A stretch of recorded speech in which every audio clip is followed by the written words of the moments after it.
할렐루야. 참으로 복되고 좋은 주일입니다. 요즘 이스라엘 뉴스에 관심이 많이 좀 사라졌죠. 워낙 한국 뉴스가 드라마틱하니까 이스라엘 지역에 일어난 뉴스는 한귀탱으로 물러간 것 같습니다. 제가 이스라엘에 간 시기가 굉장히 오래전 일입니다. 아마 30년 이렇게 넘은 것 같습니다. 그 시기에 제가 처음 이스라엘에 갔던 시기가 초막절이 막 시작하기 전 여름 끝무렵이었습니다. 여름 끝무렵이었다 하더라도 날이 굉장히 무더웠어요. 아직도 첫날 제가 머물렀던 그 숙소에 밤새 제 코를 자극했던 그 자스민 향 꽃이 잊혀지지를 않습니다. 담벼락에 이렇게 피어 있었는데 그 꽃 향기가 얼마나 진동을 했는지 그날 기억이 굉장히 선명한 것 같아요. 그 첫 해에 새해를 맞이할 즈음 한국의 한 언론사가 제게 의뢰를 하였습니다. 이스라엘의 새해 해돋이 장면을 찍어서 보내달라는 거였습니다. 그때 도착한 지 이제 얼마 되지도 않고 저는 이제 이스라엘을 이제 막 적응하는 단계였는데 어디에서 새해 해돋이 사진을 찍어야 될까? 이스라엘은 동해가 없어요. 서해입니다. 그래서 바다에서 해 뜨는 멋진 장면을 찍기는 어렵습니다. 불가능한 거죠. 그래서 이스라엘에서 방향 서쪽은 바다 그리고 뒤 이렇게 말을 하죠. 고민을 하다가 그러면 갈릴리로 가야겠다. 갈릴리에서 사진을 찍으면 되지 않을까 했는데 갈릴리도 역시 그 뒤쪽에 골란 고원, 성경에 바산이라고 불리는 그 높다란 그 분지가 있기 때문에 바다보다 210m 이상 낮은 그 해수면에 위치한 갈릴리 해변에서는 사진이 그럴싸하게 해돋이가 나오기가 참 어렵겠다는 생각이 또 들었어요. 또 이렇게 갈릴리에 비치는 빛이 찍기는 더 어렵겠다. 그럼 어디를 찍어야 될까? 그러면 유대 광야로 가서 사진을 찍으면 더 낫지 않을까? 그러다 결국 어디에서 사진을 찍기로 결정을 했냐면요. 감난산이 보이는 예루살렘 성전 자리에서 사진을 찍어야겠다. 그러면 해가 떠오를 때 예수님께서 감난산으로 들어가시고 또 오르시면서 산 능선을 타고 벳바게와 베다니로 올라가셨던 그 능선이 해가 뜰 때 비쳐 올라오는데 그 자리를 사진을 찍어서 이렇게 예루살렘 새해를 보여주면 참 좋겠다 이 생각을 드디어 했습니다. 근데 난관이 있는데요. 예루살렘 성전 즉 시온산이라고 불리우는 그 자리 성전 자리가 감난산보다 낮아요. 감난산이 훨씬 높습니다. 그러다 보니까 요 감난산 능선을 아무래도 조금 더 대조해서 찍으려면 제일 높은 곳으로 올라가야 된다는 거예요. 제일 높은 곳을 어디를 갈까? 거기서 홀리데이 인 호텔이 높으니까 그쪽으로 올라갈까? 그러면 신시가지가 잡히니까 안 될 것 같고 그래서 바라본 곳이 옛날 성전터에서 가장 높은 성벽 자리가 있어요. 그 성벽 위에 가서 맞은편에서 사진을 찍으면 되겠다 생각을 했는데 그 성벽이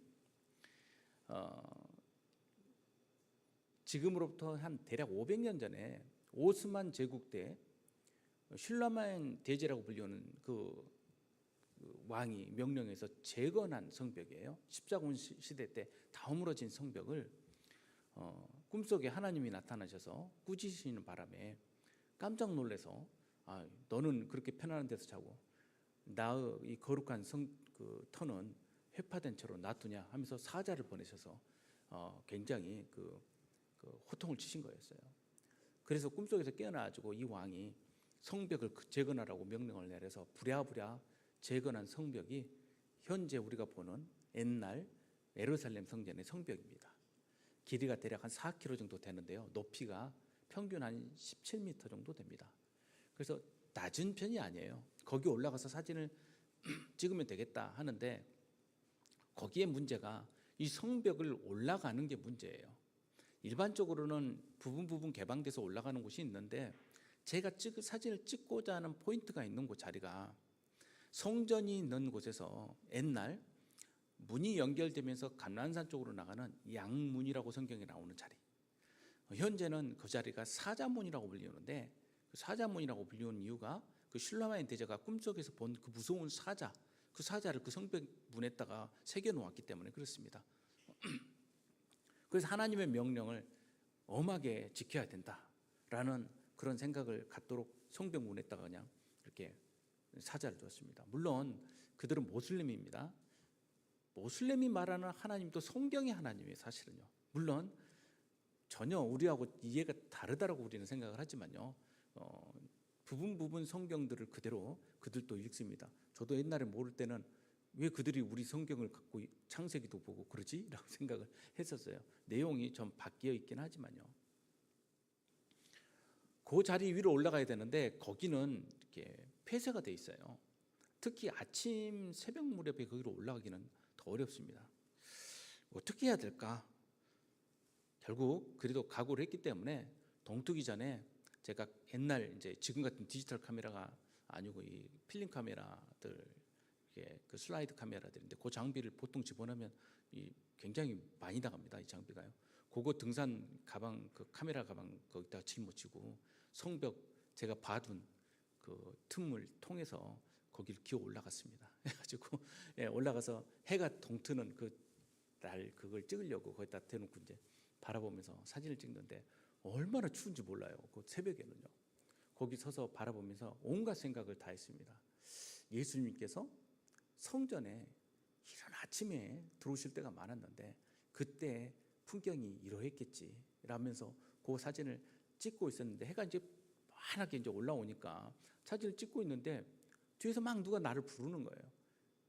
뭐 누가 소리를 치는 거예요. 봤더니 모슬렘들이 그 자리가 바로 그 알악사 사원, 자신들이 그 성스럽게 생각하는 그 황금 사원, 옛날 솔로몬 성전에 있는 그 자리요. 그 자리로 들어가는 문 입구이거든요. 그러니 이방인이 거기에 올라가서 사진을 찍고 있으니까 자기들이 이제 화가 난 거예요. 소리 지르다 막 나한테 돌을 던지더라고요. 그래서 겨우겨우 피해가지고 또 이스라엘 경찰들이 또 그거 보고 몰려오고 해가지고 문제 없이 이렇게 자리를 벗어났습니다. 그 뒤에 알고 보니까 그 사자문이 스데반문으로도 불렸어요. 다시 성경을 읽어보니까 스데반 집사님이 그 문으로 끌려 나오셔서 돌에 맞으셔서 순교를 하셨던 거죠. 그래서 그 밑에 스데반 집사님을 기념하는 기념교회도 그 골짜기 앞에 있습니다. 거기서 바로 겟세마네가 보입니다. 저도 까딱 잘못하면 스데반 집사님한테 부끄러운 일이 될 뻔했습니다. 저는 복음하고 상관없이 돌 맞을 뻔했으니까요. 그 자리에서. 그래도 이제 시간 지났어도 스데반 집사님하고 관련해서 억지스럽게 좀 주장할 만한 근거는 제가 이제 가지고 있는 거죠.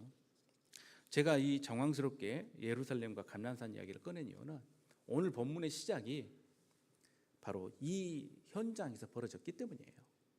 예수님께서 감난산으로 가셨어요. 어떤 일이 있고 난 뒤에 예수님께서 자신을 증거하시고 난 뒤에 다 집으로 돌아가고 사람들은, 그리고 예수님은 어디로 가셨냐면 감난산으로 가셨어요. 감난산에 가셔서 머무시고 산속에서 그냥 야영을 하셨다는 뜻은 아닐 거예요. 감난산으로 가셨다는 뜻은 감난산에 있는 마을 쪽으로 가셨다는 뜻일 겁니다. 그리고 감난산으로 가셨다는 뜻은 감난산에서 기도도 하셨다는 뜻일 것입니다. 그리고 아침에 다시 성전으로 들어오셨어요. 이 아침이라는 이 단어가, 그 헬라어 단어가 그냥 아침이 아니고 번역상 새벽으로 번역하는 것이 옳을 것 같아요. 왜냐하면 동틀 무렵 그 전후 시간이에요. 그 옛날에는 오늘날처럼 전기가 없기 때문에 밤에 해가 지면은 사람들 영락없이 잠을 잤습니다. 그리고 그렇게 일찍 잤기 때문에 일찍 일어나서 다들 활동을 했어요. 해가 동트기 바로 그 전부터 사람들은 움직이기 시작을 했죠. 옛날 농경사회가 다 그렇지 않습니까? 예수님께서도 동트기 전에 일찍이 성전을 찾으셨습니다. 이 시간이 딱 그 장소와 시간이 제가 말씀드리고는 그 장소가 맞기 때문에 연상을 드리기 위해서 드리고 있는 말씀이에요. 이제 감난산 뒤로는 해가 매그랗게 올라오고 있고요. 그리고 예수님께서는 감난산을 뒤로 하시고 성전으로 들어오십니다. 양의 문을 통해서 들어오셨을 거예요. 그리고 성전으로 들어오셔서 그때는 그 시간은 매우 차가운 시간이기 때문에 일반적으로 해가 뜨면 사람들은 솔로몬 행각이라고 불리는 행각 안으로 들어가서 그늘 밑에서 사람들이 머물러 있었지만 아마 성전 마당, 특히 여인의 뜰이라고 불리는 그 마당 쪽으로 사람들이 주로 갔을 겁니다. 물론 그 자리는 그렇게 넓지는 않아요. 성전 마당 쪽에서 예수님께서 감난산 해 뜨는 방향을 등지고 말씀을 하셨으리라 저는 생각이 듭니다. 그랬을 때 이 사람들이 초막절 기간에 모였던 그 사람들이 여전히 그날 또 함께 모여서 예수님의 말씀을 듣고자 모였을 거예요. 그 전날은 초막절의 마지막 날, 매우 큰 날이었고 그날 사람들은 큰 축제를 하고 난 다음 날에 기운이 아마 함께 하고 있었을 거예요. 그런데 한참 예수님께서 하나님 말씀을 가르치고 계시는데 등장하는 무리들이 있는데 서기관들과 바리새인들입니다. 그들이 누구를 데려왔냐면요, 음행 중에 잡힌 여자를 끌고 왔어요. 여기에서 바리새인은 자주 등장하는 인물인데 요한복음에서는 딱 한 번 등장하는 사람들이 나옵니다. 서기관이에요. 이 구절에서만 등장을 합니다. 서기관은 그라마티우스, 기록하는 사람들, 연구하는 사람들이라는 뜻이에요. 뭘 기록하고 뭘 연구합니까? 하나님의 율법을 쓰고 기록하고 주석하고 연구하는 사람들이에요. 율법사들과 같은 그런 사람들이라 할 수 있겠네요. 그리고 대대로 고대에서는 서기관들은 가장 인텔리계층에 속하는 사람들입니다. 이 사람들과 바리새인들이 음행 중에 잡힌 여자를 끌고 왔어요. 그리고 예수님께 외칩니다. 선생님, 이 여자가 간음하다 현장에서 잡혔습니다. 현행범으로 고발을 하고 있는 거예요. 자, 선생님 한번 보십시오. 모세가 준 율법에 뭐라고 되어 있습니까? 이러한 여자는 돌로 차서 죽이라고 하였죠. 선생님 어떻게 하실 거예요? 매우 의기양양한 목소리로 아마 이야기를 했을 것 같아요. 여기에서 이렇게 말할 때 이 근거는 예수님이 앞서 행하신 일들 때문에 그렇습니다. 요한복음 7장에 보십시오. 23절 24절에 예수님께서 이렇게 말씀하지 않으세요? 모세의 율법을 범하지 아니하려고 사람이 안식일에도 할례를 받는 일이 있거늘 내가 안식일에 사람의 전신을 건전하게 한 것으로 너희가 내게 노여워하느냐? 외모로 판단하지 말고 공의롭게 판단하라 하시니라.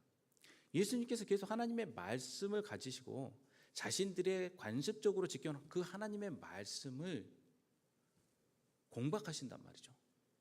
그리고 예수님께서는 또 다른 핵심적인 말씀으로 자신들의 가지고 있는 그 질서를 흔드신단 말이죠. 그래서 이제는 예수님께 어떻게 하여야 역전의 한 방을 먹일 수 있을까를 고민하던 이들이 기회를 잡은 것이 뭐냐면 바로 이 음행하다 걸린 여자예요. 그럼 이제까지 예수님께서 하신 일은 안식일 날 병자를 고치신달지, 그리고 자신들이 가지고 있는 그 율법과 율례에 대한 것을 사람들 편에서 적용해 주신달지, 이런 내용이었단 말이죠. 그런데 이번에는 전혀 다른 상황이에요. 완전히 누가 봐도 쳐 죽여 마땅할 사람을 끌고 온 거예요. 외모로 판단하지 말고 공의롭게 판단하라 라는 이 말씀은 외모, 옵시스, 용모란 뜻도 있지만 드러난 것이라는 뜻도 있습니다. 드러난 일로 보지 말고 그렇게 선고하지 말고 공의롭게 디카이오스 거룩하고 흠 없이 재판하라. 자, 이제 드러난 일입니다. 이것은 현장에서 드러난 일이에요. 이 일을 어떻게 거룩하고 공평하게 판단하실 거예요?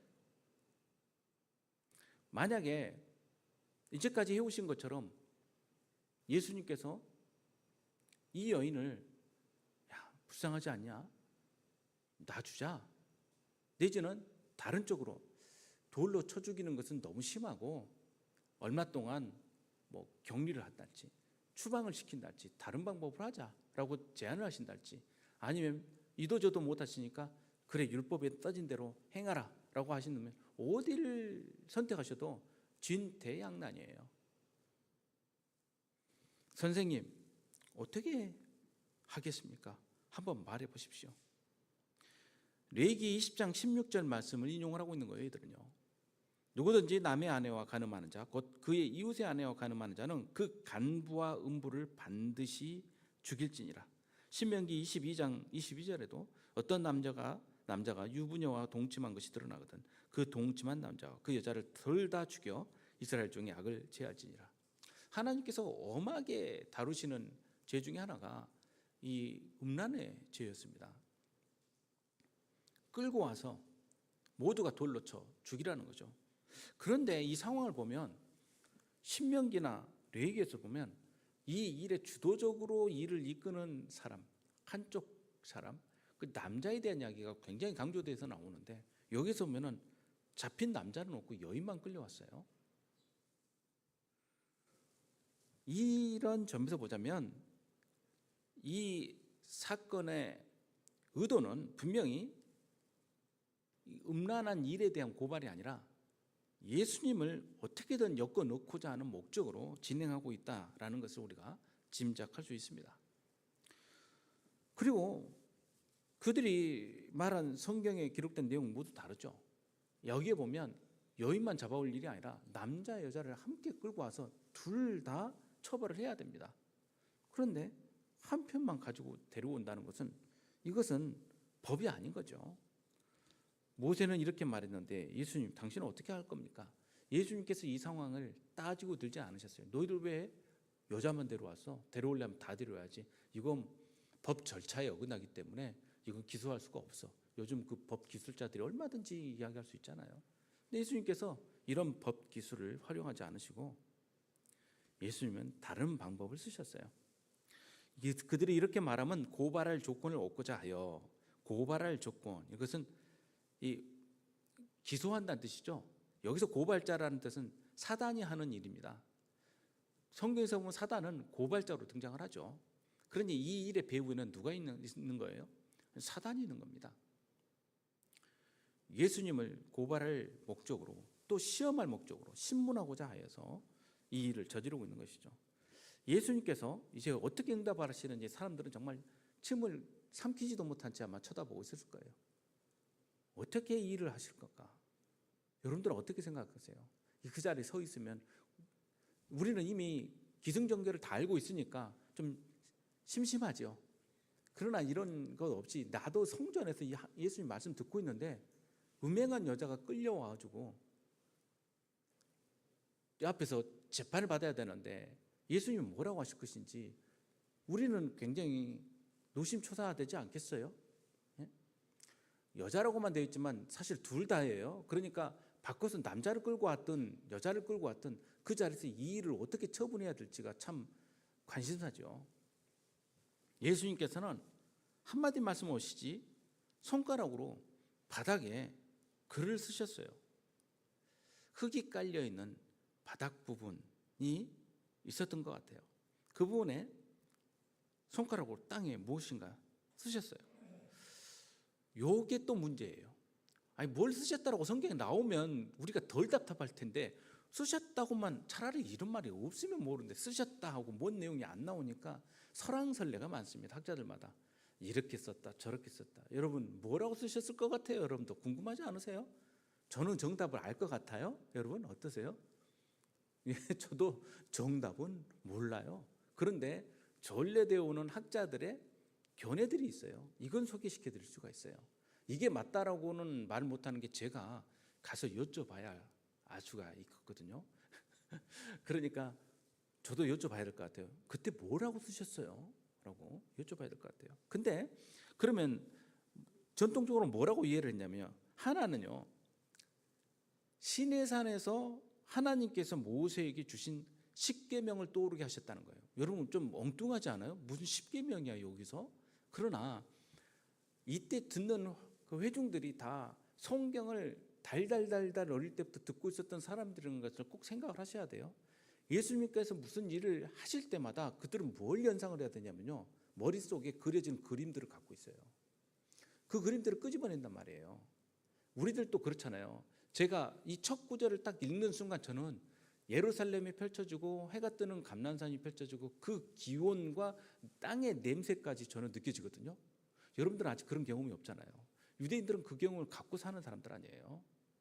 그러니까 그 차이가 엄청난 차이인 거예요. 성경을 읽고 이해하고 머리에 띄우고 하는 데 있어서 우리는 몇 번의 필터링이 이게 안 되고 있는 상황입니다. 그러니 답답하죠. 어쩔 때는요. 유대인들은 당장 머리에 뭐가 떠올랐냐면 이게 떠올랐을 거라는 거예요. 모세가 받은 십계명. 왜 그러냐면요, 출애굽기 32장 15절에 보면 모세가 돌이켜 산에서 내려오는데 두 증거판이 손에 있었어요. 그 판 양면 이쪽 저쪽에 글이 있는데 그 판은 하나님이 만드셨죠. 처음에 두 번 받아오죠. 모세가 처음 받을 때는 하나님이 만들어서, 여기서 보면 글자는 하나님이 쓰셔서 판에 새기신 것이다라 나와요. 하나님이 써주신 거예요. 예. 두 번째는 한번 부셨죠. 화가 나서 던져가지고. 두 번째는 하나님도 이번에는 네가 돌 만들어 와, 내가 써줄게. 뒤에 보면 그 다음에 써주셔요. 근데 뭐 어떻게 쓰셨을까? 유대인들은 그렇게 생각하는 거예요. 손가락으로 쓰셨다. 하나님 손가락이 있으세요, 없으세요? 여러분, 저도 몰라요. 그런데 유대인들은 손가락이라고 생각을 해요. 왜 손가락이냐면요, 하나님의 손가락은 능력이에요. 시편 8편, 신명기 8장 3절에서도 그렇고 시편 8편 3편에서 그렇죠. 주의 손가락으로 만드신 것, 그렇죠. 창조도 그렇고 말씀과 손가락, 손짓으로 다 이루어집니다. 손가락으로 쓰셨다는 것은 하나님의 능력이에요.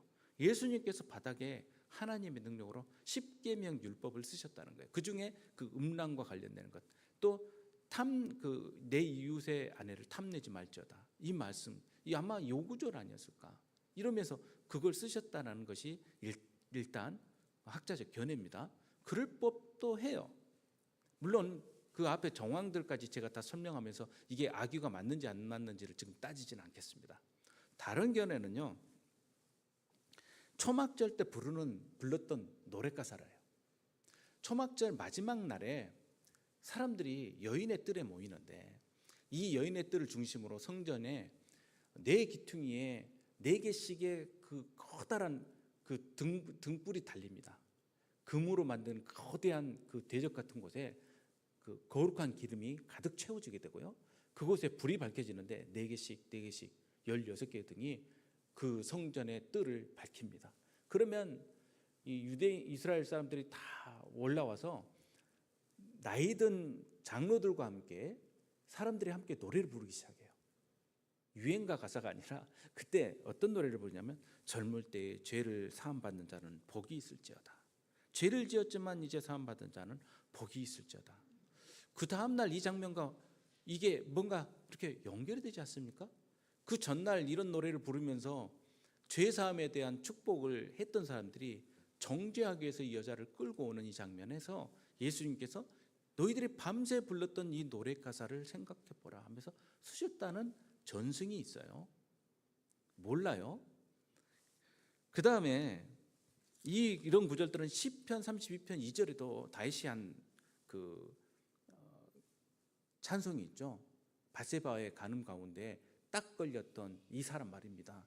같은 장면에서 이런 노래를 부르죠. 마음에 간사함이 없고 여호와께 정죄를 당하지 않은 자는 복이 있도다. 어때요?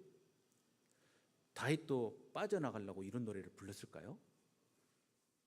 하지만 가장 많이 인용되는 말씀이 있어요. 자, 이러한 죄사함에 대한 이야기는 대속죄일 다음에 오는 초막절의 특성상 이런 배경이 반영되는 거예요. 대속죄일에는 어떤 일이 벌어집니까? 한 사람도 빠짐없이 자기와 관련된 죄를 고백하고 그 죄는 다 용서를 해주고 용서받아야 되는 거예요. 그게 대속죄일 전에 벌어지는 일입니다. 대속죄일에는 하나님께 용서를 받는 거죠. 자, 그 다음에 벌어지는 이 초막절의 죄사함에 대한 노래가 벌어지고 있는데 이 여인을 고발하면서 끌고 온 거죠. 이 배경 다음으로 많이 인용되는, 다음이 아니라 가장 많이 인용되는 구절은 예레미야 17장 13절입니다. 예레미야 17장 13절에 이렇게 말씀이 나옵니다. 이스라엘의 소망이신 여호와여, 무릇 주를 버리는 자는 다 수치를 당할 것이라. 무릇 여호와를 떠나는 자는 흙에 기록되오니 이는 생수의 근원이신 여호와를 버림이니이다.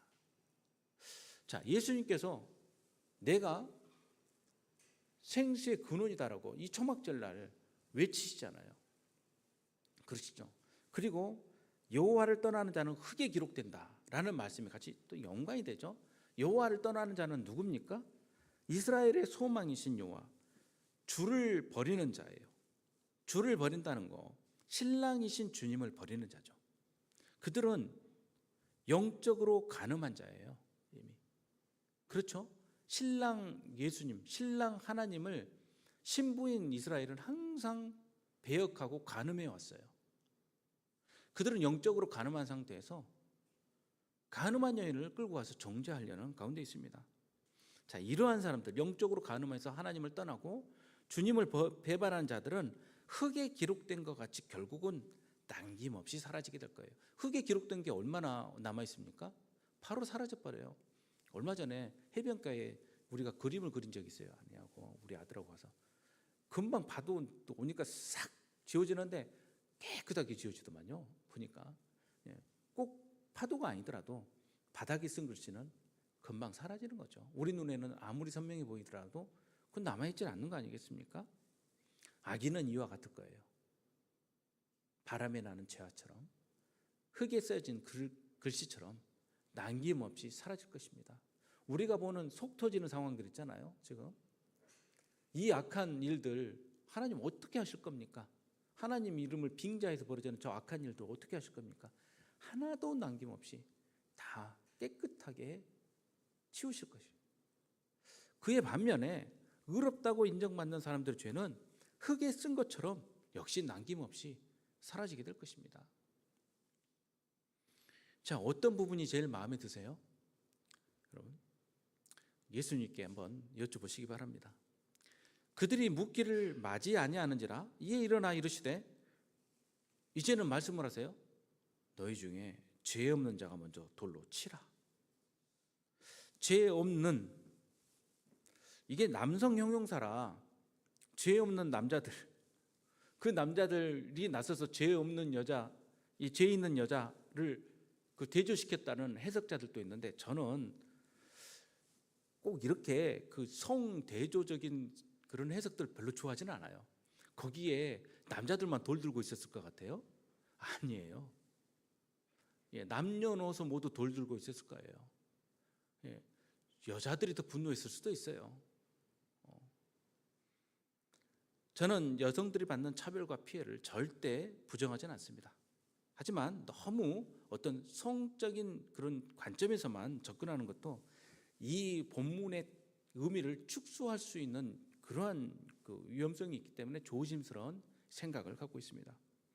예수님의 명령은 단호합니다. 우리는 죄 없는 자에 주목하고 있지만 돌로 치라예요. 이 죄는 죽어 마땅한 죄예요. 그렇지 않습니까? 율법에 써진 대로 선고를 하고 계셔요. 돌로 치라. 이러한 죄악은 이스라엘 가운데 남겨 있어서는 안 되는 거예요. 음행의 죄, 하나님을 배신하는 죄, 서로의 신뢰를 저버리는 극단적인 죄들, 이러한 죄들은 용서받아서는 안 되는 거예요. 그런데 예수님께서는 전제 조건처럼 우리에게 받아들여지는 죄 없는 자라는 말씀을 하십니다. 그리고 다시 손가락으로 땅에 쓰십니다. 아니 또 뭔 내용인지를 알려주시면 좋은데 두 번째 쓰셔도 말씀이 없으시네요. 이번에는 아마 제 생각에는 바로 고발장을 쓰고 계신 것 아닌가라는 생각을 하게 돼요. 무슨 고발장이냐? 너희들이 그렇게 따르는 모세의 율법에 따르는 고발장. 그 고발장에 따르면 그 자리에 있는 모든 사람들은 다 유죄입니다. 누가 누구를 고발하고 있습니까? 유대인들은 지금 누구를 고발합니까? 간음한 여인입니까? 예수님입니까? 자기 자신입니까? 예수님을 고발하기 위해서 그 자리에 모인 거죠. 여인을 고발하려고 모인 게 아니죠. 그러나 그들은 결국 그 행위를 통해서 누구를 고발하는 것이 됩니까? 자신을 고발하는 격이 되고 있어요. 옛날 로마의 판사들은 형량을 큰 소리로 읽기 전에 미리 썼대요. 당연하죠. 오늘날 또 읽기 전에 미리 써갖고 오죠. 판결문을. 예수님께서도 그 자리에서 무죄와 유죄를 쓰고 계셨을 것 같아요. 그날에 우리를 고발할 검사가 따로 있습니다. 바로 모세 율법입니다. 모세 율법에 따라서 그날 심판의 날 우리의 죄는 남김없이 고발될 겁니다. 그때 예수님께서 바로 이 자리처럼 등장을 하셔서 말씀을 하실 거예요. 그들이 이 말씀을 듣고 양심의 가책을 느껴 어른부터 시작해서 젊은이까지 하나씩 나가고 오직 예수님과 그 가운데 서는 여자만 남아있게 됩니다. 여기서 어른이라고 번역된 이 단어는 프레스비테로스, 즉 장로라고 번역해도 되는 단어입니다. 오늘날 우리가 프레스비테리안, 장로교라고 말하는 이 장로가 여기서 연유되는 거죠. 장로. 지도자들부터 시작해서 젊은이들까지 가장 법을 잘 다루는 사람들의 대표적인 단어가 바로 이 장로입니다.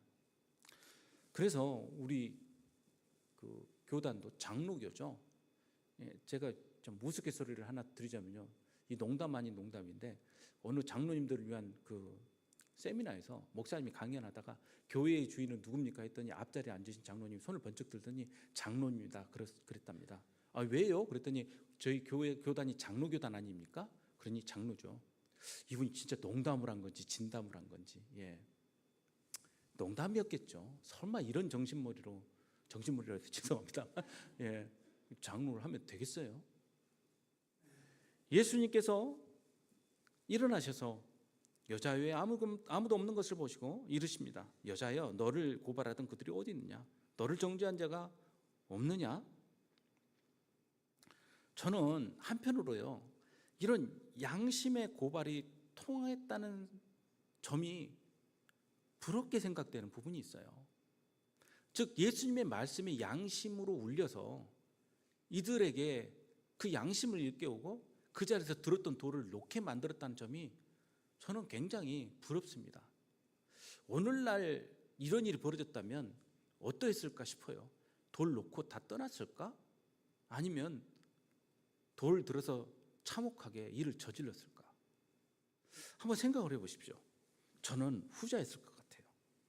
예수님께서 하신 말씀을 자신을 위해서 스스로 인용하는 철면피들도 많지 않습니까? 이 말씀이 예수님께서 주셔야 될 말씀인데 죄 없는 자가 먼저 돌로 치라.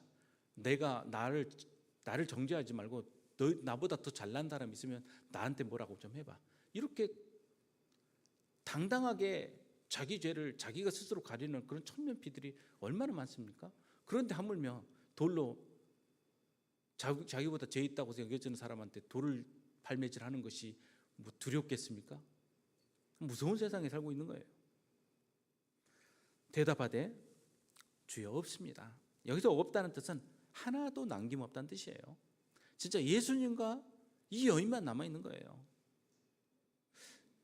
자, 이 장면은 마치 바람에 쓴 글씨처럼 사라지고 없다는 뜻이죠. 그 죄를 고발하던 그 고발자들도 사라지고 없어요. 그들은 악한 사단입니다. 사단들은 결국 그때 남김없이 사라질 것입니다.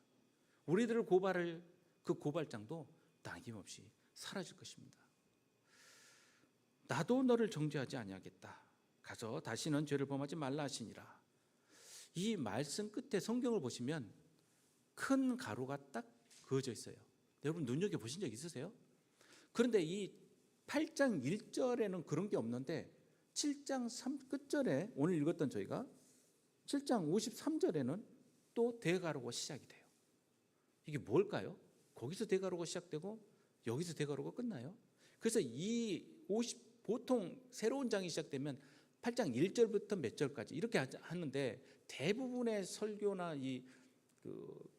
강해하는 보세요 보면 53절에서 꼭 시작을 하고 여기서 끝나요. 왜 이렇게 돼 있을까요? 이 부분이 논란이 되는 부분이에요. 오늘 본문. 왜 논란이 되냐면 가장 오래된 그 사본들 가운데 이 본문이 없는 그 사본들이 발견이 되기 때문이에요. 자, 성경은 여러분 원본이 우리에게 없습니다. 사본만 존재합니다. 원본이 없다는 뜻은 말로 구두로 전승되었기 때문에 그래요. 처음부터 성경이 손으로 써서 전승된 게 아니라 집단적 고백과 기억 속에서 보존돼서 왔기 때문이에요. 이렇게 설명드리면 여러분 기억해서 서로 말로 전했다고? 그럼 중간에 틀릴 수 있겠네라고 생각하신 분이 있다면 그건 굉장히 오해입니다. 손으로 써서 전달하는 것보다 집단적 기억으로 수정해가면서 서로 맞춰가면서 그 기억을 보존하는 것이 훨씬 정확합니다. 이 이야기는 다음에 성경 사본의 역사 이런 거 다룰 때 제가 하도록 하겠습니다. 사본들이 존재하는데 이 사본을 오늘날 우리가 갖고 있는 성경으로 정착시킬 때까지 교회는 오랜 역사 동안에 오래되었다는 사본만 선택한 것이 아니라 가장 신뢰 있는 사본과의 대조하는 고통스러운 작업들을 통해서 우리가 갖고 있는 성경을 전달해 왔어요. 여기서 보면 역사적으로 이 본문이 없는 사본들이 발견되기 때문에 이 부분은 없는 사본들이 있습니다는 것을 표시하고 있는 거예요. 왜 이랬을까? 긴 이야기하지 않고요. 짧게만 드리자면 저는 그 견해에 많이 동의를 하는 편이에요. 이 부분이 누가복음하고도 연관된다라고 말하는 본문들이 있는데 누가복음에 보면 자연스럽게 이 본문이 21장 37절과 38절과 이렇게 맞아 들어가요. 거기 보면 예수께서 낮에는 성전에서 가르치시고 밤에는 나가 감람원이라는 산에 쉬시니 모든 백성이 그 말씀을 들으려고 이른 아침에 성전에 나가더라. 어떠세요? 오늘 본문의 시작점과 정확히 맞죠? 낮에 성전에서 가르치셨고 사람들이 가고 예수님은 밤에 감람산으로 가셨어요. 그리고 모든 백성이 말씀을 들으려고 이른 아침, 즉 동트기 전부터 성전에 모였어요. 오늘 말씀 시작점과 딱 맞죠. 이 뒤에 이 본문이 들어가야 맞다라는 학자들도 있습니다. 이 이야기들은 제가 굳이 여기서 지금 사본학을 다루는 게 아니니까 다루지 않겠습니다. 그러면 왜 이 본문이 여기서 빠졌네 들어갔네 했냐면요. 우리들이 가지고 있는 양심의 소리를 들어보세요. 자, 아까 특히 남자들 이 간음한 여인이 붙잡혀갖고 끌려왔어요. 여러분들 간음한 여인이 존경받을 만한 사람이에요. 용서받을 만한 사람이에요. 더러운 여인. 그렇죠? 그리고 죽이기까지는 뭐해도 사회적으로 지탄받아야 마땅할 사람. 그 정당한 대가를 치루어야 맞다라고 생각하는 그 생각들이 몸속에 새겨져 있어요. 우리는요. 근데 이 말씀이 예수님께서 이렇게 말씀하시고 난 뒤에도 초대교회 이후에도 어느 역사 가운데서는 받아들이기가 힘들었던 그런 상황들이 있었다는 거예요. 즉 도덕적으로 사회윤리적으로 굉장히 엄격했던 초기 기독교 사회에서 간음한 여인이 굳이 등장해서 아무런 대가나 어떤 정정사항도 없이 그냥 자유롭게 노임을 받는다? 이 부분이 매우 불편했던 사람들이 있었다는 거예요. 그래서 이 부분을 덜어내고 그냥 요 사본들이 전래되었을 가능성들이 있다는 거예요. 저는 이 부분에 어느 정도 공감이 가는 부분이 있습니다. 우리 마음에는 아직도 용서 안 되는 부분이 있어요. 의심스러운 부분들이 있고요. 그렇지 않아요? 솔직히 내일이라고 생각을 해보세요. 사람들이 그러더라고요. 젊은이들 조사를 해보면 요즘 젊은이들이 동거를 많이 해요. 굉장히 자연스럽게 하고 그냥 대놓고 말을 많이 합니다. 저도 굉장히 깜짝 놀랐어요. 옛날에는 숨어서 몰래 이런 것들을 하는데 그게 아니라 동거하는 것을 아주 자연스럽게 하고 난 누구랑 동거하고 있는데 그리고 방송에서 또 내 남자친구하고 여행 왔어요. 제주도에서 같이 돌아다니는 거 보면 거기서 그냥 그날 갔다 그날 갑니까? 같이 머물고 갈 거 아니에요. 이런 거 보면 방송에 나와서 그렇게 할 정도면 그냥 당당한 거 아닙니까? 어떻게 보면 지금 상황에서는 그렇잖아요. 그런데 이들한테 조사를 해보면요, 대답은 다르게 나옵니다. 당신과 만나는 그 여자친구, 남자친구가 이전에 다른 사람과 동거를 했다고 한다면 당신은 어떻게 생각합니까? 찬성합니까? 좋다고 생각합니까? 아니면 아무렇지 않습니까? 아니면 불편합니까? 대부분의 사람은요, 불편하다고 거기다 동그라미를 칩니다. 나는 괜찮은데 상대방은 싫은 거예요.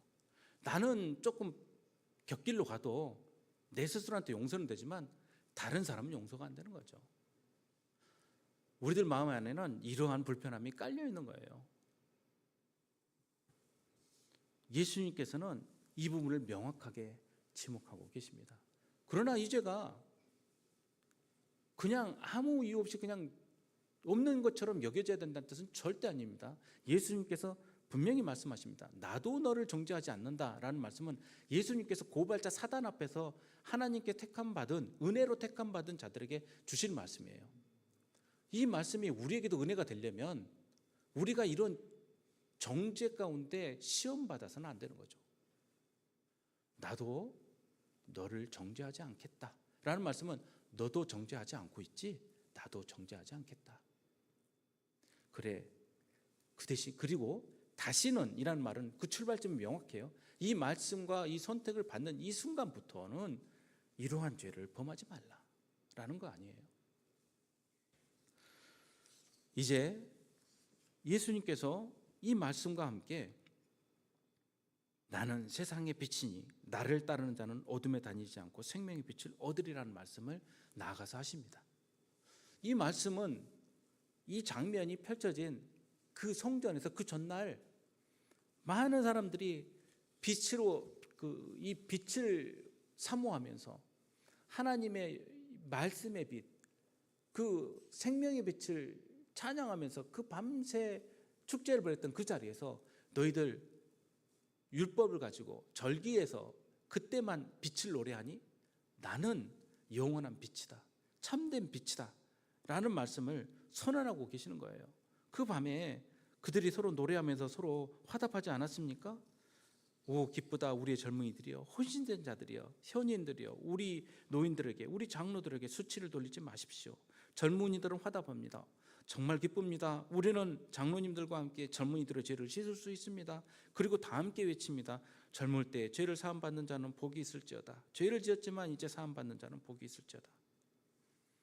이제 이러한 죄, 어둠을 밝히 드러내시고 또 몰아내시는 참빛, 생명의 빛은 예수님이십니다. 말라기 4장 1절과 2절 말씀입니다. 만군의 여호와가 말하노라, 보라 용광로 불같은 날이 이르리니 교만한 자와 악을 행하는 자는 다 지푸라기 같을 것이라.